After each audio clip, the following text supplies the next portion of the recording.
I'm Jordan Hadfield. This is Faster Film Critic. Today on the show, we talk the drama with Blake Lazinski and Dawson Thomas. The drama's a 2026 dark comedy directed by Christopher Borgley, starring Zendaya, Robert Pattinson, and Alana Hayam. Look, if you're lucky enough to find your soulmate, the person you truly connect with on every level and love with all your heart and all your soul, don't tell them your secrets. You'll only screw it up. You gotta bury those deep. Keep them deep. Repress, don't share. Get in. We're going cinephile'n. Blake, Dawson, thank you both for being here today. Thanks for having us. Jordan. I'm really excited to talk the drama with you both.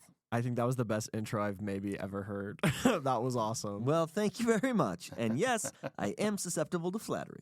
And it was the most entertaining. Blake, how you been? Good, man. Just been really good. Just dealing with this weird weather here in New York. It was like the tundra for a while, but we're coming out of it now, and it's been good. I'm glad you're not frozen to death and were able to get yourself to a theater to see the drama.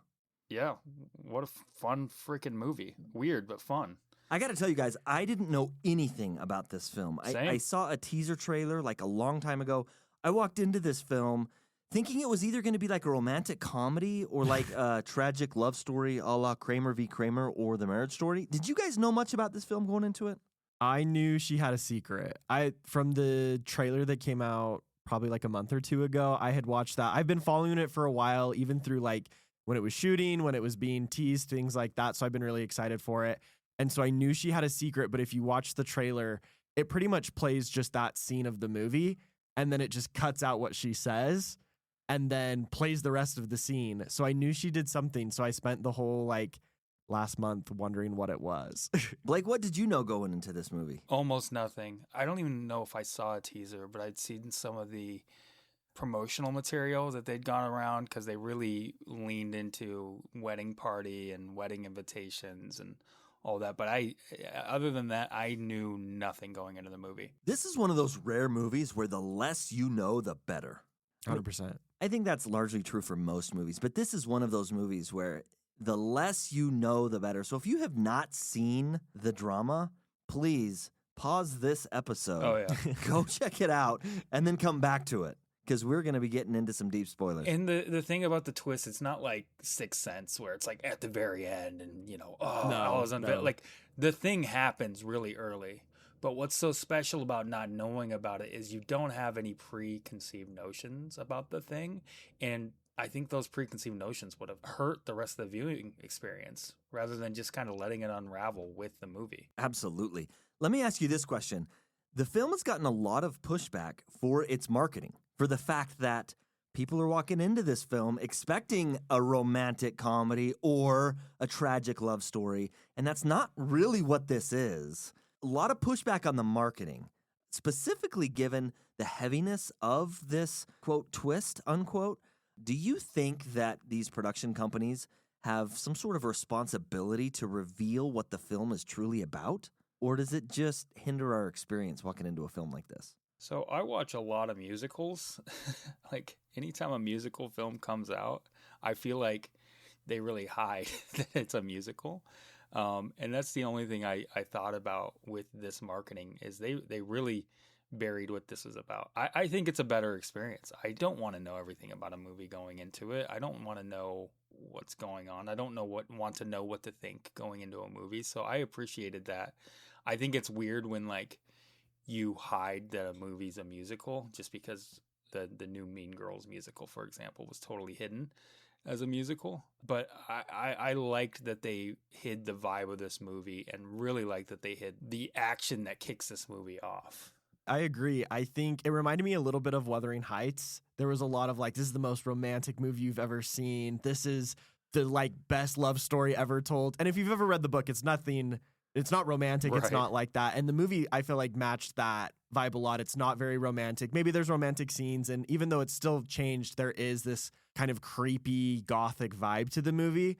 But I think it's kind of fun when movie studios bait and switch the audience, because it's not the full audience. Like if you knew Wuthering Heights, or even if you Googled it, you would know what it was about. And if you Googled the drama and watched that full trailer, you would know, okay, something bad happens.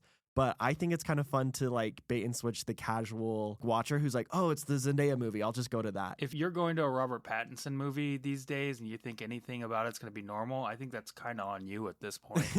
That's a good point. That's a really good point. I absolutely agree with you guys. I don't think that these production companies have an obligation to reveal anything about their films.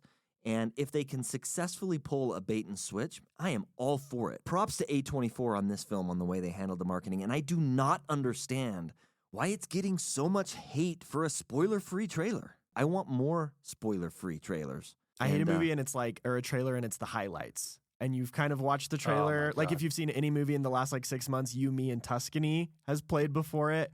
I know the whole movie. I know every punchline to every joke. Yes. I know every big twist. Yeah, you're absolutely right. It's so frustrating. Yeah, big props to the marketing here. I am really glad they approached it the way they did, and it added a lot to my experience. Let's dive into the movie itself. What did you guys think of the drama? I absolutely loved it. I mean, I absolutely loved it. I've seen it twice. I saw it a couple of days ago, and I saw it opening weekend. And for it being such heavy and such a weird movie, it's also just such a fun movie. The way it's cut, the sense of humor that the film has and the filmmaking has, the performances from the two leads, they're two like very interesting, fun performers. It's just refreshing to, one, not have really known that much about it, and two, just be a totally original movie and not really like anything that's in theaters or has been in theaters in quite some time. I agree 100%. I feel like it balances a lot of different emotions in a really fun way. It's not just fun. It's not just uncomfortable. It's not just like a cute rom-com. I feel like it balances all of those really well. I felt like it gives everyone a little something, and it tells a story that I've never seen on a big screen before. And so it was fun to have to continually guess, where is this going? How do I feel about this? And then even after the movie, I feel like I've had 5, 6, 7 different conversations with anyone who's seen it about their different thoughts and ideas, because I feel like it makes you want to talk about it more and more after. Christopher Borgli wrote and directed this film. It's his second film. Have either of you seen Dream Scenario from 2023? No, I'm kind of nervous. Saw Dream Scenario, yeah. So, Dream Scenario, we're not doing a podcast on Dream Scenario, but I got to tell you, Dream Scenario had one of the funniest scenes I have seen in a movie in so long. Which one? When Nicolas Cage's character is up in the hotel room with the girl and he accidentally farts. I was laughing so hard. I couldn't stop. We moved into the next scene and I was still laughing. I'm laughing so hard I'm crying, disturbing everybody. It was super embarrassing. But I was really interested to see how Christopher Borgli was going to handle his next film, if it was going to be comedic in that way. And we got the drama. Very different than Dream Scenario. Oh, yeah. Again, I was kind of expecting a rom-com, and the film starts out very much that way. And I want to dive into the twist. Blake, you said it comes early. Yes, it does. And I hesitate to even call it a twist because, like you said, it isn't a twist. It's a reveal. Right. It's part of the story, a main part of the story. It's the catalyst. Absolutely. And when that hits, when Emma says that she has planned a mass shooting and that she was fully prepared to go through with it, it was the strangest feeling. On one hand, I was incredibly uncomfortable. I was like, holy shit, we're going there, right? Like, what just happened? It felt like a twist. Again, it's no twist, but it felt like a twist because the tone of the movie was very different. And on the other hand, I was like, I can't wait to see what happens next. There's a lot of buildup, right? Because everyone is sharing their secrets. And at first, they kind of hint something and then take it away, right? Like, Alana's character is talking about her husband and the dog story. And so everyone's kind of like, oh, what did he do to this dog? They're like, and they even make a joke in the movie like, oh, did you f*** a dog? Yeah. And it takes it away and it turns out there was just like a rabid dog and he hid behind his girlfriend of the time. So it's kind of like, I think it makes the mass shooting reveal that much more jarring because even the other two stories are downplayed. Like when you think about them in a context, and I'm sure we'll talk about it, they're kind of harrowing stories, but they're very downplayed. It's like, oh, I kind of hit a kid, but he was fine. And yeah, I kind of bullied this kid, but like everyone does. I was like 15. And so when hers is revealed and everyone is just shocked, I felt like as an audience member, I was that much more like, oh, you know, we're not pulling back from it. This is exactly what she was doing. Like that was her big thing. Blake, what was it that went through your head when Emma revealed her secret? So let me take a step back because I know we're both heavy Tarantino enjoyers. Oh, very and much. Tarantino loves the table scene. Tarantino loves talking over a table, and this is one of the great all-time chat over a table scenes of all time. All right. The actors had a lot to do. There was tension. There was comedy. It was funny. This was one of the all-time great table scenes. And you kind of get this thing where you're hearing these folks' stories, and the hand wave over Charlie's story followed directly by like the ghastly way they treated Emma on her reveal. Right. That was nuts. Because I remember thinking the first time I saw it, going, oh, hold on, like, we just went all in on Rachel and leaving the kid in the closet. And then we just kind of hand waved over Charlie's. And I was still stuck there a little bit when she said, I planned a mass shooting. And I was like, what? That took me by surprise.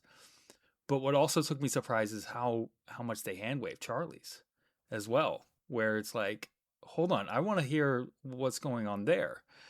They've made a whole show about that. You know, the side, they've made plenty of shows. So my initial thought was they're setting something up here with hand waving Charlie's, and I think this is the crux of the movie. These three people actually did something. Two of them were horrible. The dog thing was silly. It was funny how it was set up. And then the one who actually didn't do anything was completely villainized in the moment. I thought that was extremely interesting. I think the idea of this film is incredibly ambitious.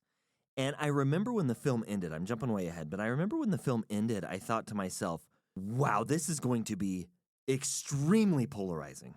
Like, people are going to love it, and people are also going to riot in the streets about it. I don't know that it's hit that hard. There's definitely been some pushback, but again, most of it revolves around the marketing of the movie and not the ideas in the movie. And just the topic of school shootings is so infuriating and fragile in my mind, and again, uncomfortable. It's one of the only things that Emma could have admitted to that gave me that feeling. Right. Like if she said, I murdered somebody and I got away with it. I mean, murder is terrible. And that wouldn't have been a good thing. If she said that she sexually abused somebody, that is a terrible thing. And I would not have been okay with that. But to plan a school shooting, it's just, for some reason, it just hit me differently in a way that was more uncomfortable than I think anything else could have been. Obviously, that's the point. Yeah. And I couldn't help but ask myself, are we ready as a society to explore the themes of mass shootings, particularly at schools, in film? I think there's a part in the movie where Charlie is talking with Rachel and Mike, and they're up in like Rachel's office or something. And he's like, well, it's kind of like, this is like America, right? Like, there's all these people walking around and they're probably thinking about the same thing, but you never know it. You never know about it. It's like the culture. And that's sort of how I felt when Emma revealed that. It's like, here in America, there's, for every school shooting that happens, there's a lot. I bet there's another 100 that get into some sort of planning phase. Like, I'm actually going to go through with this. Really scary. It's insane, but like, I think that's what the movie was really trying to nail down, is like, this girl Emma is, you can see that she's sad and she's still going through a whole lot of things, but like on the outside, she's a completely normal, attractive person, a woman, which is a little different than what you think of when you think of school shooter. Absolutely. But when Charlie's talking about how like all these people walking around, there's some of them have had the same thoughts and even gone into a planning phase. I think he's right. I think Charlie's right in that. And that's kind of what I was thinking the same time with Emma was, there's probably a ton of these kids. I don't know that I had ever thought about it, at least to that extent. The number of times people have thought about, planned, and come that close to carrying out a mass shooting. I mean, obviously we hear about them all the time. They happen way too frequently. I mean, once is too much. Like, what the hell? We've got to figure out a way to put a stop to this. We have to. But the idea that for every one that actually happens, there are X amount that almost happen. That's incredibly frightening. Oh, yeah. Yeah. Well, we hear about the ones that are stopped. We hear about the guns that are confiscated at school. But yeah, I mean, it's more than that. You know, you mentioned that you haven't seen that much pushback on the actual movie, and I really haven't either, even though it's about something that oftentimes in the news is really polarizing and is really us versus them or things like that. But I think something that's really interesting about this movie is it explores the idea no one's really perfect. What does it look like to be judging other people, or what does it look like to be judging like the thoughts of other people? because I think we see Alana Haim's character, Rachel, as the villain in this movie. And I think, at least for me, I saw her and I was like, oh, that's me sometimes. That's, me judging other people or looking at other people. Even, Charlie and Emma see the DJ on the street and they're instantly like, oh, I can't even have her work for me. Where do you toe the line between judging someone or, oh, like that's life? Well, what are things I'm doing that other people would look at? Or what have I judged people for? So I think you're absolutely right, and that's a great segue, because the film isn't about a mass shooting. Yeah. That's not what it's about. The mass shooting is only a plot device. Let me ask you guys this. Is the film trying to communicate something, or is it just trying to provoke a reaction? It's 100% saying something. We've become such a take culture, and like Rachel is the microcosm of that take culture. She is the decider of what is right and wrong. She legitimately tells Charlie moments earlier that it's okay because he was 13 and his brain hadn't fully formed, although he cyber bullied somebody, maybe made them move. And Emma, who was a lonely teenager having similar troubles, she's judged. And it's showing takes. It's showing us not thinking these things through. It's showing this sort of lack of empathy that we all are falling into, I think, as a culture, with social media and so many voices and everybody is so loud. Everybody has to react to everything, and there has to be a take, and you have to take a side, and you have to have the loudest side, and you have to make it about yourself. And I think really Rachel is a mirror to all of us, right? Like, we all are Rachels sometimes, and it's embarrassing. And I think this movie's trying to point that out and point out that, look, there's lonely people. There are people that if they're given some sort of, like, we don't know if Emma would have gone through with it, even if there wasn't another shooting, right? She was young and emotional and lonely. And the minute somebody started to show care in Emma and give her a positive outlet, she completely changed who she was. And I think that's a lot of this country. And I think a lot of our culture is the Rachels who are just yelling at everybody and just trying to be loud and make everything about themselves. I think this movie is saying so much and not just being provocative. I think there's provocative things in it. There's some very funny parts. There's some very loud parts. But overall, this movie's saying a lot of very subtle, very intelligent things about society and doing it with insane amount of efficiency and depth. I absolutely agree. Sometimes we're Rachel, sometimes we're Emma. But as far as the relationship goes, because obviously the way this story takes place is it's between two people who are engaged, I also feel like the film is saying something about relationships. When you marry somebody, you marry their dark side, you marry their mistakes, you marry their weaknesses as much as you marry their strengths. Man, there's just a lot of forgiveness that needs to take place in a marriage, and a lot of love to be able to accept someone for who they are, for their mistakes, and not hold those mistakes against them. So I thought a lot about that as well, and I felt like that message resonated. I mean, like Blake said, everyone likes to play God. Everyone likes to say, this is right, this is wrong. And I think even in a relationship, it can be like that, right? Of, well, this is right, this is wrong. And you have kind of your preconceived notion of who this person is, especially, in the movie, they've been together for 2 years. So he has this, what he would say, a pretty good idea of this person, but he learned something from her past. And it seems like it was a pretty integral part of her life. And he almost didn't know it, right? Like she's hid that entire thing. And even at the wedding speech, her dad is, and she got really into this activism and it changed her life. And she was a really sad kid and things like that. And so it's interesting that either he didn't know that whole arc of her life or only, really specific parts of it. It took him so long to grapple with that, knowing where she went after that. All of the activism she did for gun reform and protesting and things like that for, it seemed like years and years and years, high school, post-high school, things like that, were instantly mitigated. And even he struggled for a long time to see she has those traits because of that moment. In his speech, he writes, she's the most empathetic person I know. And then after he learns this, he deletes it. But it's like, that's why she's so empathetic. Like all the things you love about her, the things that are her biggest strengths, come from this event and this time in her life. That's literally the reason she has those traits. And Emma was Emma. Yes, exactly. Emma was guilty of this mistake when Charlie fell in love with her. Yeah. And Charlie loved her still. And it wasn't until he discovered this mistake that he struggled with who she was and not who she is. I think that's a very valid. And it wasn't,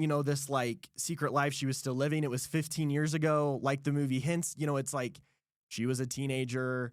It was all this time ago, but yet for him, he just can't grapple with that. He can't forgive her for that right away. So I want to shift gears and talk about the film from a technical perspective for a minute, because I think it's got a lot to offer. As far as the camera work is concerned, there's a lot of really tight framing. And I think this kind of makes the viewer feel confined and emotionally uncomfortable.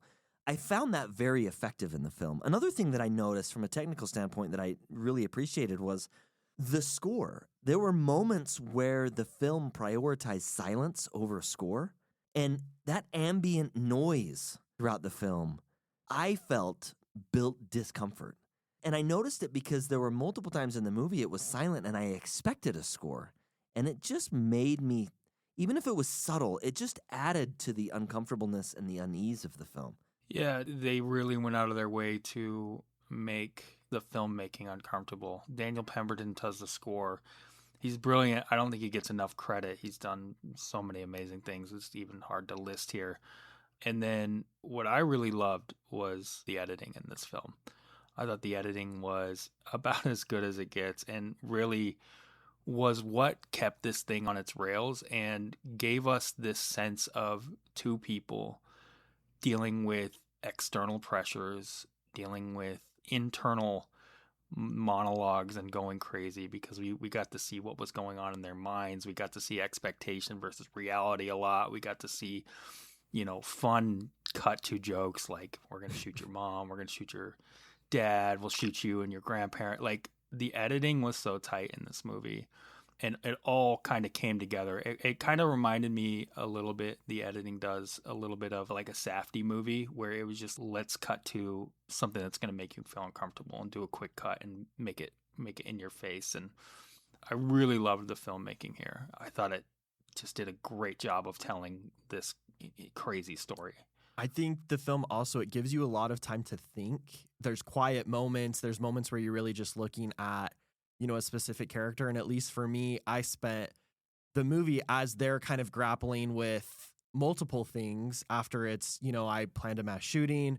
Now he's cheated on her. It gives a lot of quiet moments. And for me, I was thinking, okay, if I was Charlie in this moment, what would I be feeling? How would I be reacting? Or, when it's revealed Charlie's cheated on Emma, kind of in a surprise, accidental moment, it gives you a second to go, oh, how would I react to this? And then you see it play out both in their mind of what their mind's thinking it's going to play out as, and then right after you see how it actually plays out. And I thought that was a really fun way to look at, oh, they jump right to the worst case scenario. He's leaving her. He's, on a boat. He's disappeared.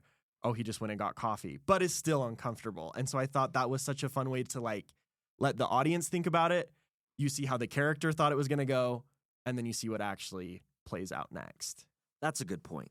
The other aspect of the film that we absolutely have to talk about is the performances. And I know that Robert Pattinson is an incredible actor, and people flock to this movie because he is in it. But in my opinion, Zendaya is the star, and this hard pivot from this romance comedy that the film starts as to this deeper, darker, heavier themed story that we get only works because of Zendaya's performance. Oh, yeah. I thought she was believable all the way through. I thought she was reserved in multiple places.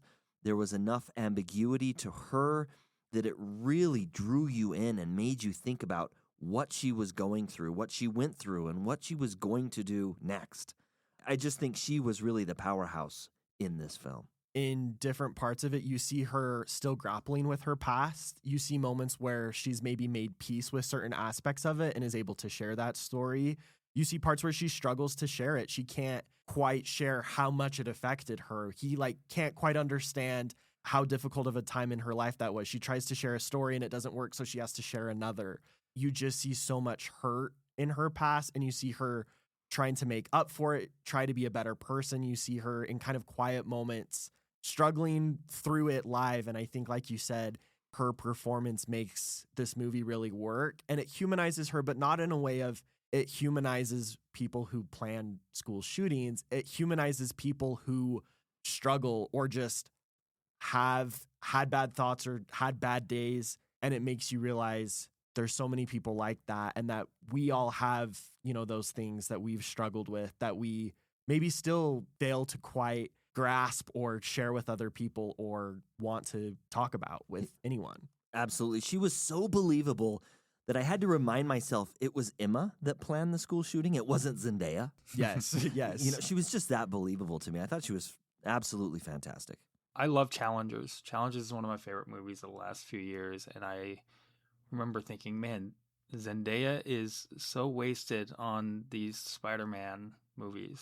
I want to see this more. I want to see her dive into these characters and just be something else. And Challenger, she's just like this cold, icy bitch, Yes, right? And yes. she's like totally just owns it, just owns everything, and owns these You two believe her boys there, and too. owns the You situation. totally believe her there. Oh my gosh, she's fantastic in it. Totally different character here. Just warm, and you want to take her and give her a huge hug and say, like, F all these people, man. Like, you didn't do anything. You didn't do anything wrong. Like, just live your life. And she really does own this role. And I also thought Alana Haim was fantastic. So easy to hate in this. And, we've seen roles where she's lovable. I mean, I thought she was very lovable in Licorice Pizza. So this was a different role for her. Very impressive here. And like you said, Pattinson's just become all around just a hitter. We saw it in Good Times. We saw it in Lighthouse, which is still one of my favorite movies. And we just saw it in Die My Love, which was kind of a weirder movie than this one was. And didn't quite work as well as this one does. But he's still just fantastic in that. He's just become top notch. And I love watching him work. I have to admit, there was a thought that I had about this film, about Emma and the whole situation, the whole story, the whole idea of the film that I couldn't shake after the movie ended. When we first learn about her past, like it hits hard and it's uncomfortable. By the end of the film, you very much feel for Emma, and you were rooting for Charlie to forgive her and to move forward with a strong and healthy relationship with her. At least I was.